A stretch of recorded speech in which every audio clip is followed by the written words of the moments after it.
Frankie, how would you word it? The Athletic have what? Exposed David Sullivan, called out David Sullivan, shone a light on the truth when it comes to PSR for all Premier League clubs, and unfortunately makes David Sullivan look bad with his claims over the last few months. How would you word it? Obvious is how you'd word it off. I can't see anything other than I don't think it needed the Athletic to go and tell us the information. I mean, it's nice to have confirmation. It's nice for them to, reveal the truth, because they could always hide previously. But let's be honest, it couldn't be any other way, could it? Well, I've got the truth, as Frankie called it. I've got it here. This is from the Athletic today, Thursday morning. They put up an article about how much each team could spend in the Premier League, going by their sums. Now, I should stress, let me just stress quickly, they don't know factually 100% the ins and outs of every Premier League club. All they can do is look at the latest set of accounts, what clubs have done transfer business-wise. They can take everything into account that's in the public domain and, using someone that's clued up, estimate what they think is, they believe is the truth. And this is what they believe is the truth when it comes to PSR in the Premier League. Chelsea at the top, they reckon Chelsea could spend roughly 300 million and still be okay for PSR. Then we've got Brighton because of their trading, Chelsea's because of their, well, they sold a hotel and a women's football team. Then Manchester City there to Tottenham, Manchester United, because Sir Jim Ratcliffe invested a lot of equity into the club recently. Arsenal, and there's West Ham. We're sitting in 7.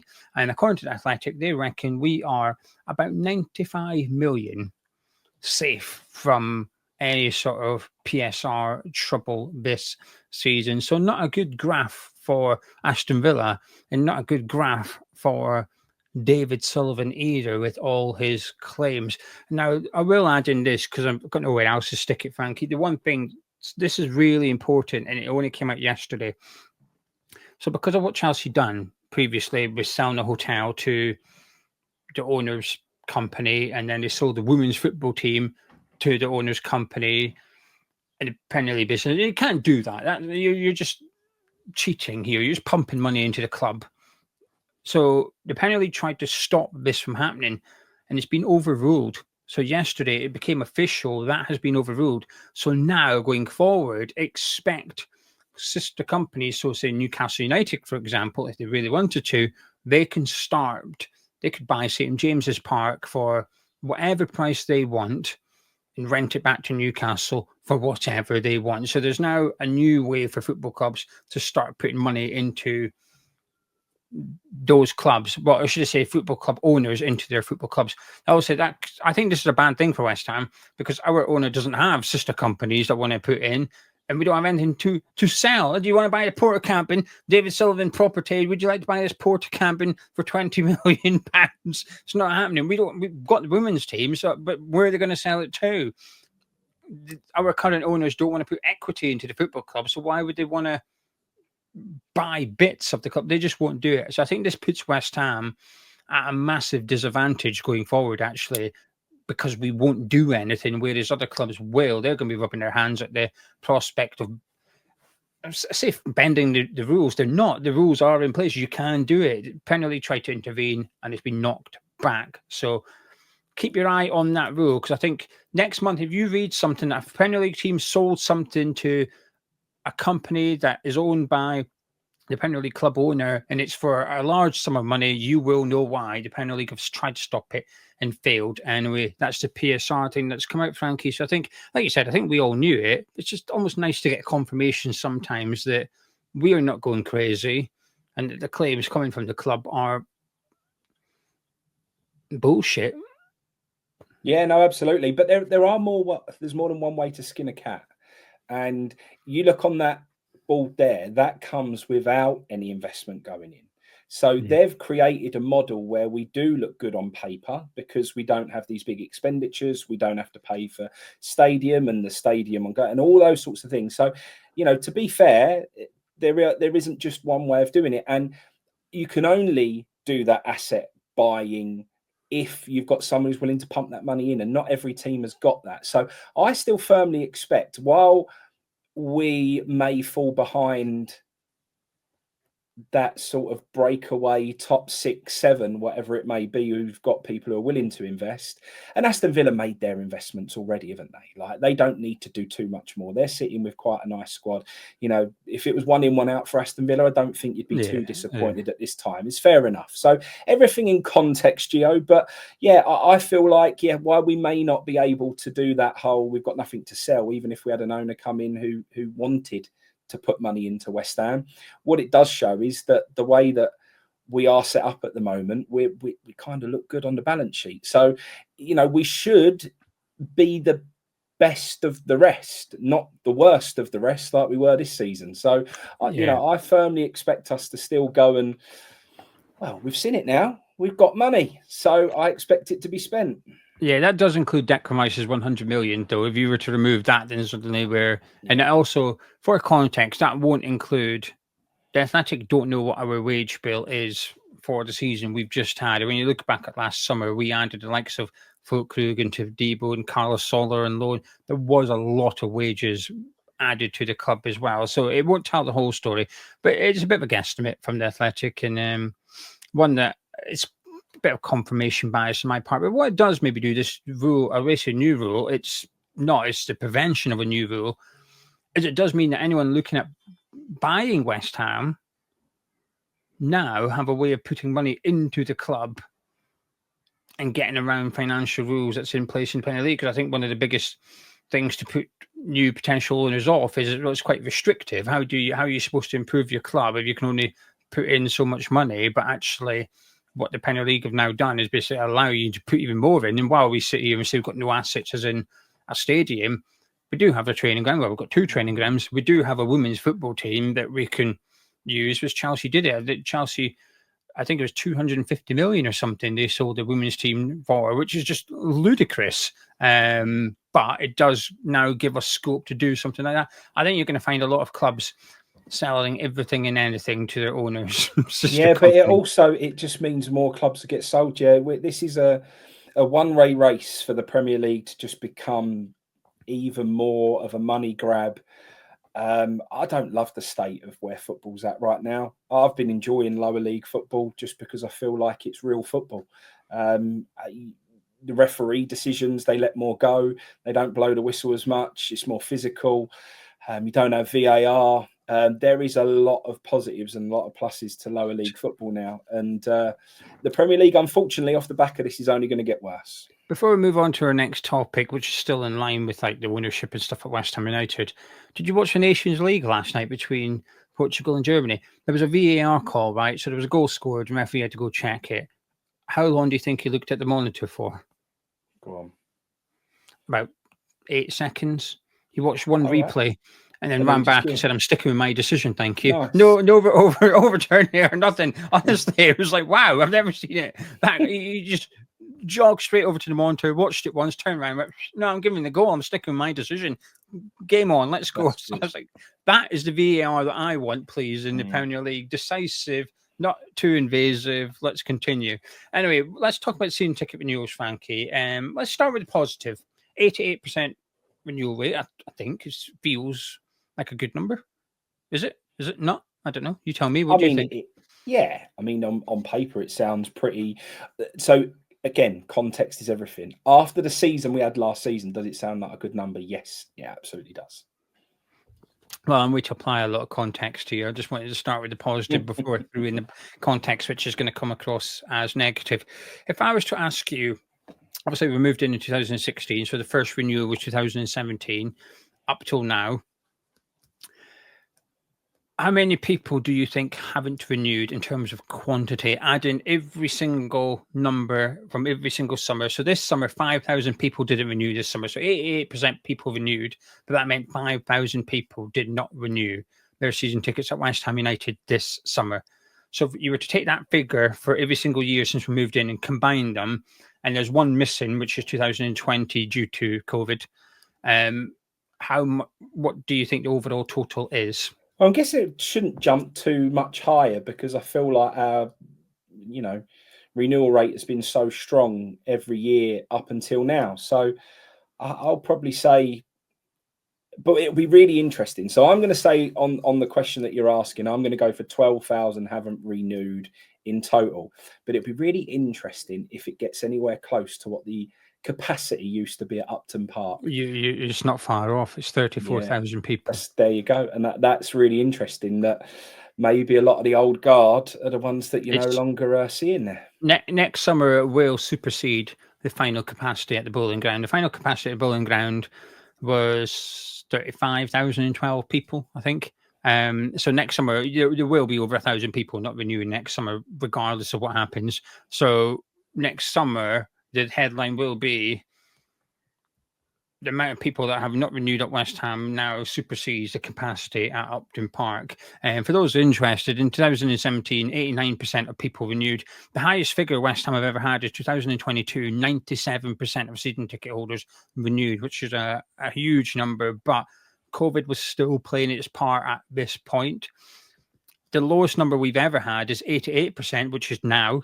And the only other time we've gone that low was 2021, which was also 88%. But again, COVID was playing its part here. A lot of people back then walked away because of the uncertainty regarding COVID. I have friends that didn't renew that year because they didn't want to go back to the stadium because of COVID. They were like, whoa, I'm not going back to a stadium with 50, 60,000 people every week when COVID's still a thing.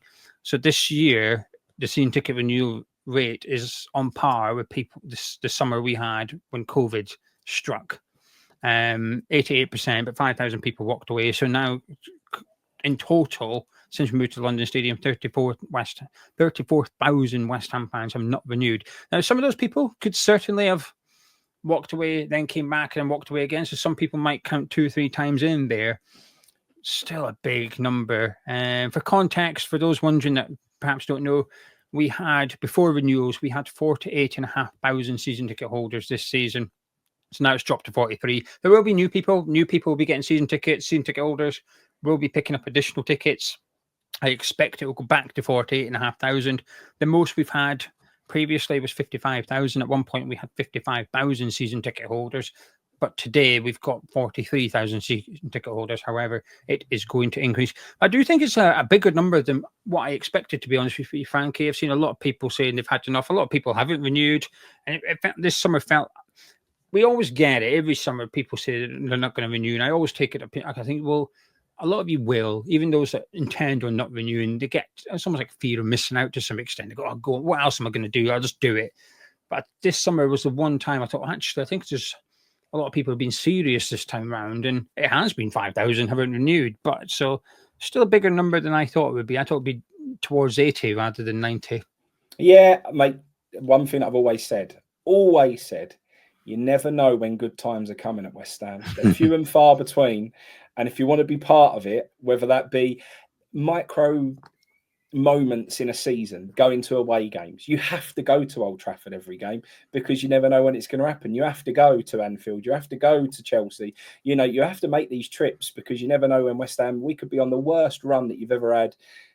Thinking back to when we were bottom of the league away at Stamford Bridge and Di Canio scored his goal and run away. Mamma mia. He's like, you know, you're bottom of, well, we are bottom league. It was unbelievable. But you have to go because if you don't, you never know what you're going to miss out on. So I agree with that. One of my favourite away games was I was working in Glasgow at the time for 6 to 8 weeks or something. I was only there for a small period anyway. And then we were playing Man City in the League Cup with Avram Grant in charge in the semi-finals. And I thought, well, it's not that far, Manchester. So I decided on the day to go down to Manchester and go to the semi-final. We got absolutely pumped 6-0 and Roger Johnson ran backwards with Yaya Toure just following him. But that was one of my favourite away games. We were just singing for 90 minutes non-stop singing. Let's pretend to score a goal. Then we were winning 7-6 and stuff like that. It was like everybody just sort of... Nobody turned up expecting to win. Everyone turned up thinking, let's just have a good time. Like, the season's crap, but we're in the semi-final. And by the time we're 3-0 down, everyone was just laughing. Everyone just found it funny that we were getting smashed by the City. That's proper old school West Ham. It was fun. And I went back up the next day. Because I had to go straight back up for work the next day. They were like, oh, that was a waste of time, weren't it? I was like, loved it. They were like, thought you lost 6-0. I was like, we did. I loved it. but they just didn't get it. They were all Celtic and Rangers fans. They were like, what? Like, they couldn't comprehend having a good time whilst losing. But I had to explain, actually, I've had the best time because it was fun. Anyway, that's the season ticket. I have a season ticket story for you, Gio. Go on. I've got a season ticket story. So do you remember when the situation come out where they said you could get extra seats? Yeah, I remember this, yeah. So you can get extra seats. So I phoned them up and I said, look, I've got 2 tickets. My boy's been on the waiting list. We paid our £10. Where that £10 went, don't know. Never had a follow-up on the fact that we're on this so-called mystery waiting list since. But yeah, paid our £10, said to him, look, the only thing is, with my dad's health, with the way it is, he only managed to go to 1 game last season because he can't get up. Our seats are really up in the gods and can't get up the stairs anymore. It doesn't work for him. You know, any game that he did go to, we ended up purchasing a seat lower down and then selling on the season ticket. So we do that, and you know, I phone him up. Exchange. Frankie sold it via ticket exchange. Of course, ticket exchange. There's no ticket touts here, Gio.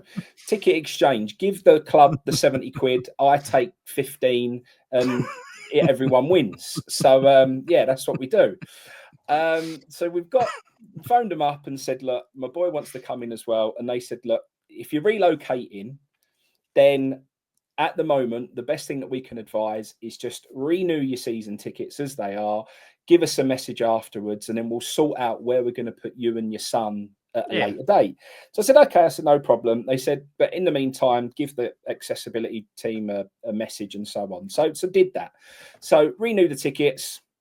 You know, follow all the instructions that they've said for us to do, no problem. So sent out an email to them, and I finally got a reply. And it basically says that, thank you for getting in touch, sharing your circumstances with us. We truly understand and empathise with the medical reasons that you've outlined and appreciate your ongoing support for West Ham. Please know that we always aim to be fair and consistent in our processes, particularly when it comes to important matters like season ticket renewals and locations. That said, while we are unable to guarantee anything at this stage, we are happy to note your request. Once the relocation window closes and we have a clearer picture of the remaining availability, we will review your case and see if we're able to assist, strictly subject to availability at that time. So I have no idea where that leaves us. I've renewed on the basis that my son will be added in with us and he's paid for his waiting list. But now we're told that it will be based on availability, and who knows. So I've renewed in good faith that they will honour what they said, that they will move us and put my boy next to us. But now we're told that. So it left a bit of a sour taste. Yeah, I'm not having that. I remember we talking about this in a podcast. The listeners that listen to all our podcasts will know exactly what you're referring to, because we spoke about it. Because we spoke about the +2 season tickets, and you said, I've renewed because I want to get a season ticket for my boy. You spoke about it in a podcast. It's documented on this channel. What you've just said, it's there. I did wonder, actually, because I seen something and I did think of you, and I thought, hang on a minute. Tell you what, I'm going to go find it, right? So what I'm going to do is to do a hard edit. So when people hear us speaking next, I've disappeared for 2 minutes and come back with something to show Frankie. Anyway, Frankie, take a look at this. Right, Frankie, I found something. Let me show you this and read you this, and I want your raw reaction here. It's a tweet from Sean, which was on the 22nd of May. It said, West Ham could be in for a shock on renewal time, blah, blah, blah, blah, blah. But when I take your eyes to the third bottom paragraph here, it says the club offered 3 additional loyalty points and a chance to purchase 2 additional season tickets for those who renewed before the end of March, but there was only a modest take-up of that offer. 2,500 new season tickets were offered last month, with around 800 of these snapped up by season ticket holders. So that's suggesting that people have already started taking the new season tickets, right? But you got told you weren't allowed them. Yeah.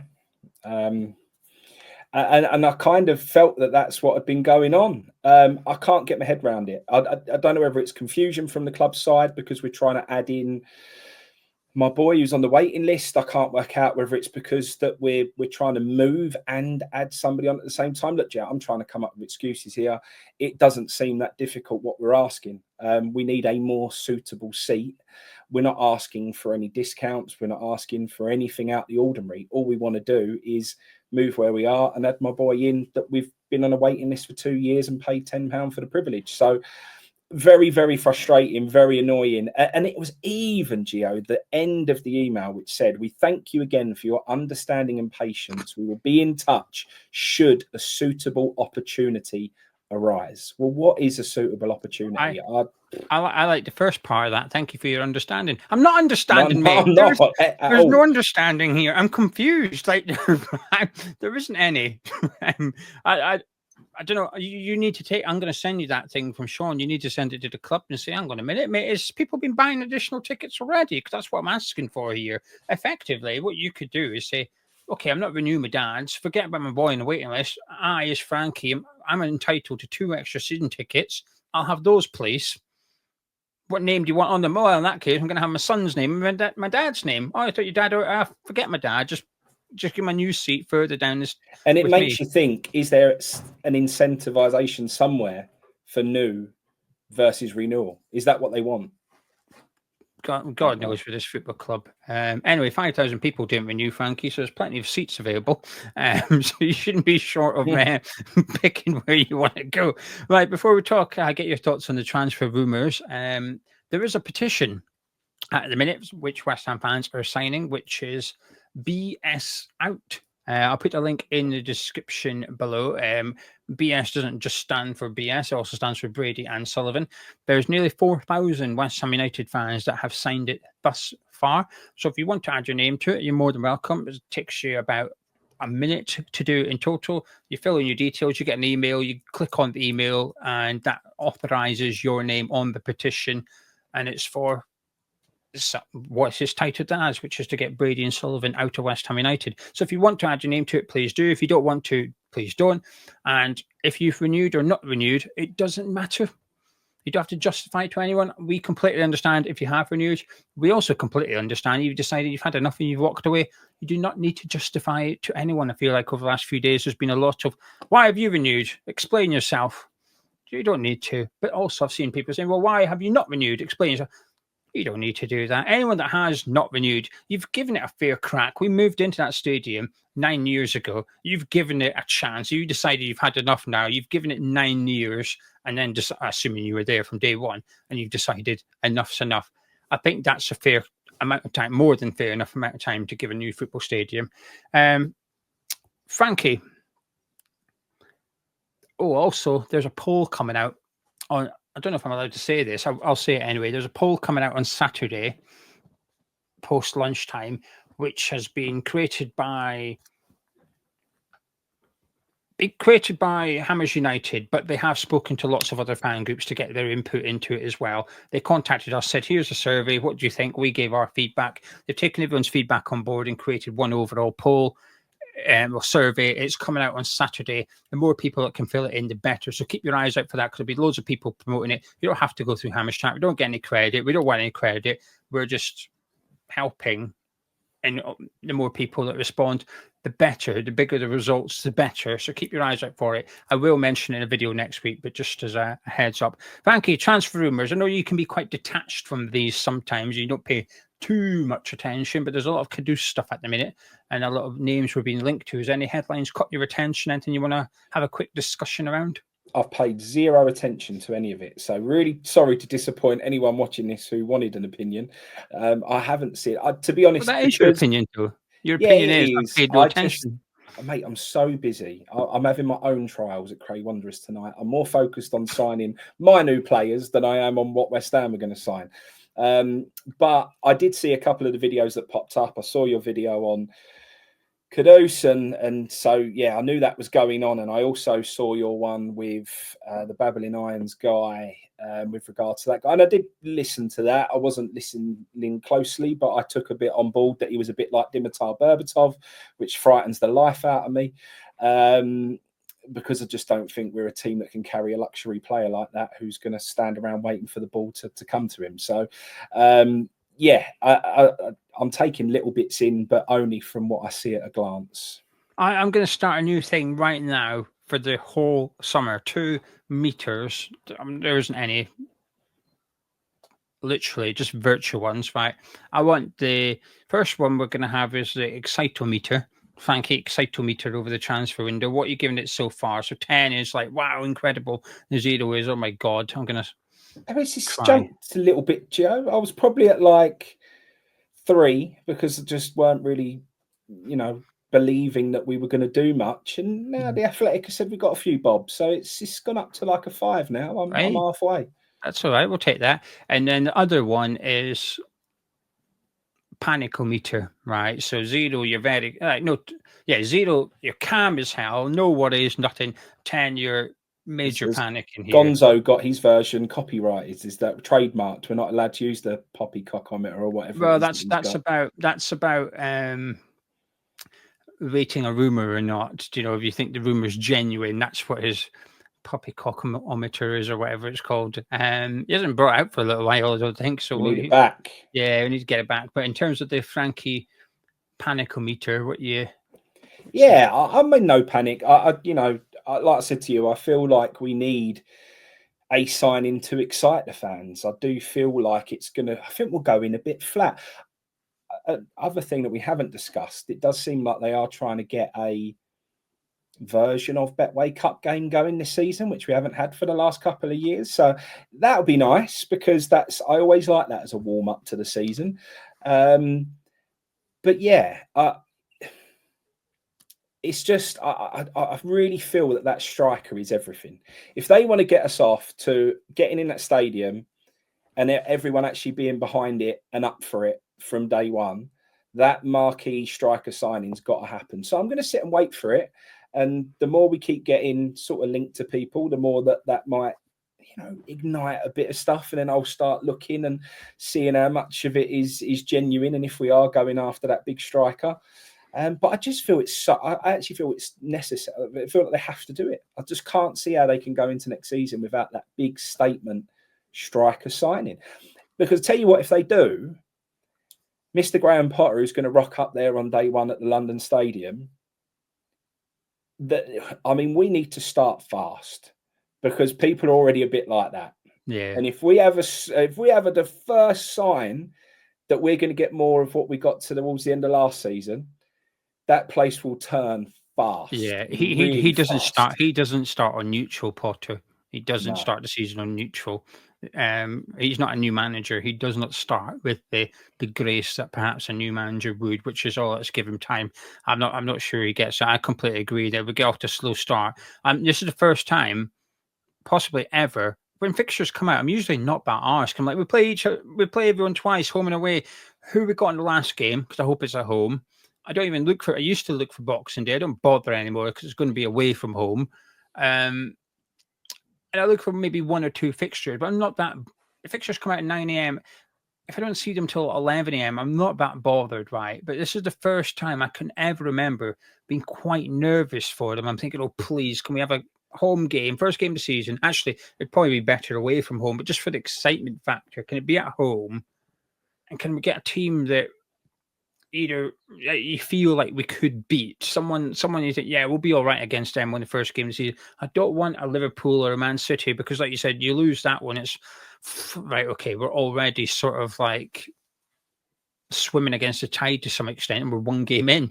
So I think this is the first time in a while. I think I'm quite nervous for the fixtures coming out because you get a good run, you can get a bit of momentum, get some points on the board. So when the difficult fixtures do come, you're a bit more prepared for them. Whereas if you lose the first 2 or 3 and then the easier fixtures come, they become harder all of a sudden than they were. Hopefully that makes sense. But I get what you're saying, but I don't think we'll get a marquee signing at all this summer. I think we'll just get 20, 30. At the most, I think we'll maybe spend is 25, 30 million on one player. And that's the biggest one. I think most signings will be around the 15, 20 million pound mark, which I'm okay with, providing they're good quality. But in terms of getting that signing in and getting people up for the start of the season, well, might get 42,999 a month for the start of the season. It won't be you, though, because you won't be there with your boy and your dad if the club got into with it. But we missed out on our dream striker, so he's off to Chelsea. Liam Delap's joined Chelsea. But we'll wait and see, Frankie. Hopefully next week when we have a discussion, hopefully we'll have a bit more of an idea of if we're going to have our first signing soon, possibly even have him done, which feels unlikely at this point. But you said we need it for excitement. I think we need it for calm. I think a signing would just calm people down a bit, because Wolves are a way to get busy because they've sold Cunha. They're in the process of selling Aït-Nouri to Manchester City. They're now flush with cash. Hobbs is out the door, who was in charge of the transfer window. He's gone. So Wolves are a way to start doing stuff in this transfer window, and they're quite a direct rival, I think, in terms of league position for next season. I think that's going to get people jittery when they see the clubs that we think will be competing with doing business while we're doing nothing.